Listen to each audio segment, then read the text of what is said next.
প্রণাম রামকৃষ্ণ, প্রণাম মা সারদা, প্রণাম স্বামী বিবেকানন্দ। আজকে একটা উল্লেখযোগ্য দিন আবার আমার কাছে। আমরা যে ছেলেটির ব্লাড ক্যান্সারের জন্য আমরা যে ইউটিউব বা ফেসবুকে আমরা পোস্ট করেছিলাম, এবং আমি রামকৃষ্ণ ডিভোটিস একটা গ্রুপ আছে, বেশ কয়েক বছর আগে বিবেকতীর্থ থেকে আমি ওনাদের সঙ্গে জয়েন করার জন্য আমি একটা রিকোয়েস্ট করেছিলাম। সেই রিকোয়েস্টটি ওনাদের যে মানে অ্যাডমিন আছেন উনি সেটাকে অ্যাপ্রুভ করেছিলেন। করার পরে সেই গ্রুপের মধ্যে আমিও একজন আছি, এবং যে ভদ্রলোক করেছিলেন, এক বাঙালি ভদ্রলোক, মানে আজকেই শুনলাম উনি বোম্বাইতে থাকেন, এবং উনি যত রামকৃষ্ণ মঠ মিশন, যত সন্ন্যাসী এবং যত সারদা মঠের যত সন্ন্যাসিনীরা আছেন, ওনাদের ম্যাক্সিমাম উনি ওনার ওই গ্রুপে যুক্ত করেছিলেন। এবং আমি ওইখানে পোস্টটি দেওয়ার পরে উনি অ্যাপ্রুভ করেন।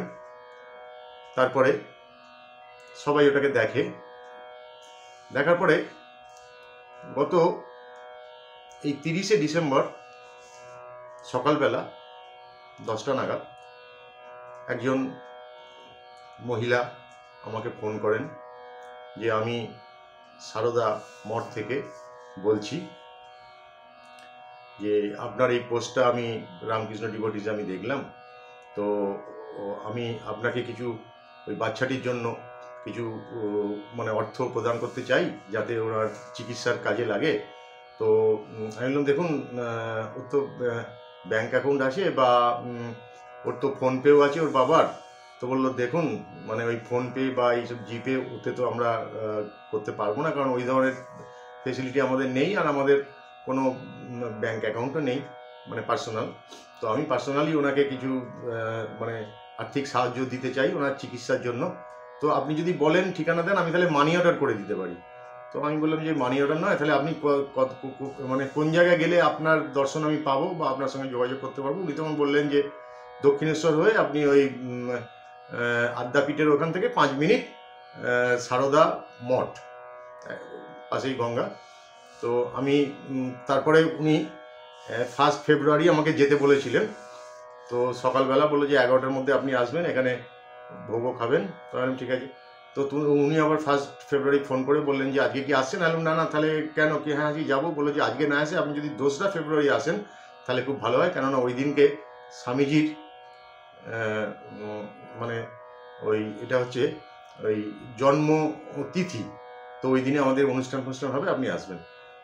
তো আমি ঠিক আছে, ভোগ আমি না খেতে পারলেও আমি আপনার সাথে দেখা করবো। তো আমি মানে ওই 2 তারিখে, মানে আজকেই আর কি, তো আমি নানা রকম আমাদের কাজকর্ম সেরে, অফিসের কাজকর্ম সেরে আমি বিকেল 4টে নাগাদ ওনার ওখানে যাই।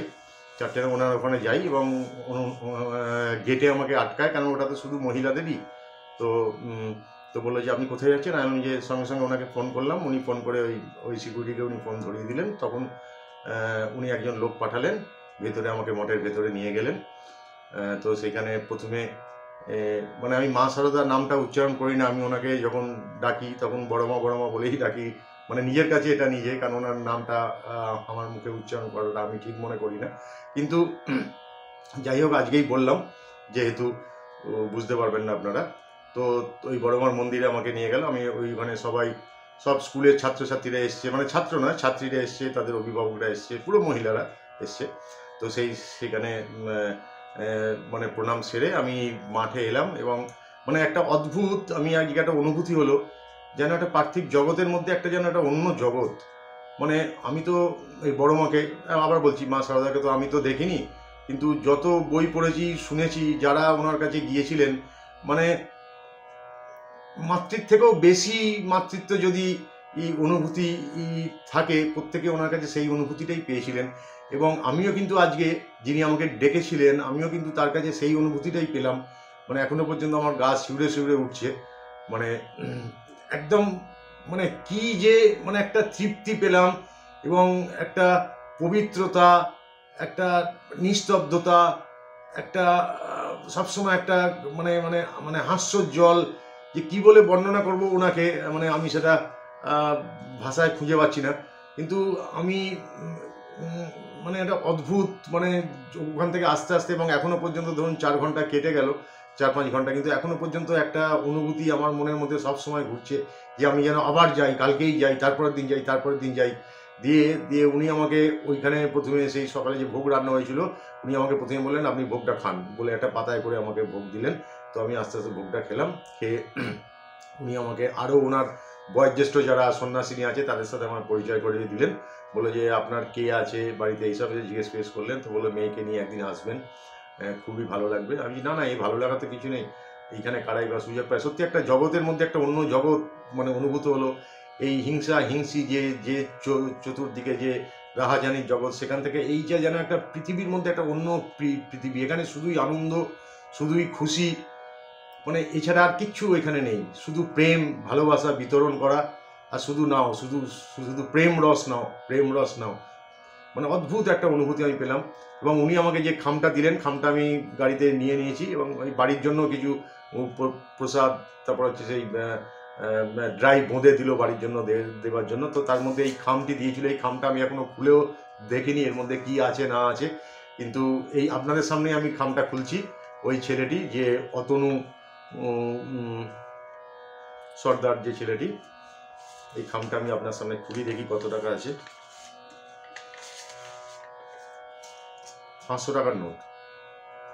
1 2 3 4 5 6 7 8 9 10। 10 মানে 500 মানে 5000 টাকা। 5000 টাকা উনি দিয়েছেন। উনি আমাকে বললেন যে দেখুন, আপনারা যেগুলো দিয়ে যান, আপনাদের মতো সব ভক্তরা এসে, সেইগুলোই তো সেখান থেকেই আমি, আমার কাছে যা ছিল আমি আপনাকে দিয়েছি। আমি ভাবতে পারিনি যে উনি 5000 টাকা দেবেন। আমি খামটা খোলার ওইখানে বাইরে এসেও আমি সাহস পাইনি। আমি এই মানে এটার যে যে আর কি সাক্ষী বলুন বা যা কিছু বলুন, যে অনুভূতিটা, এটা আপনাদের কাছে শেয়ার করব বলেই আমি তখন আর ভয়েতে খামটা খুলিনি, এই আপনার সামনে খুললাম। এই এই অর্থটি হয়তো আমি ওই ছেলেটিকে দিয়ে দেবো মানে অফিস খুললেই, কিন্তু এই খামটি আমি রেখে দেবো। কেননা এই খামে মানে আমি তো মা সারদাকে দেখিনি, কিন্তু আমি যার কাছে গিয়েছিলাম তার হাতের ছোঁয়া এই খামটার মধ্যে আছে। সারা জীবন আমি যতদিন থাকবে এই খামটি আমার কাছে থাকবে। আর ওইখানে মানে আমি কিছু ছবি তুলেছিলাম, সেই ছবিগুলো মানে একটু ভিডিও করা ওখানে মানে বারণ আছে নিশ্চয়ই, কিন্তু আমি করেছিলাম, এই ভুলটা আমি করেছি, এবং এই ভুলটা করে আমি অনুতপ্ত হইনি। এর জন্য যদি আমার কিছু শাস্তি হয়, আমি এই শাস্তি মাথা পেতে নেবো। কেননা আমি এই ভিডিওটি কেননা মানে মানে কোনো মন্দিরে ভিডিও কেন করতে দেয় না আমি জানি না, কারণ এটার কারণটা কি। তারা প্রচার করছে, কিন্তু একটা ভিডিও করলে, ছবি তুললে মানুষের দোষ তো জানি না। আমি এই ভুলটা করেছি, করার জন্য যা সাজা আমাকে যদি কেউ দেয় আমি নিতে রাজি আছি। কিন্তু এই ভুলটা আমি না করে পারলাম না, কেননা এত সুন্দর জায়গার খানিকটা ছবি তো আপনাদেরও আমি দেখাতে চাই।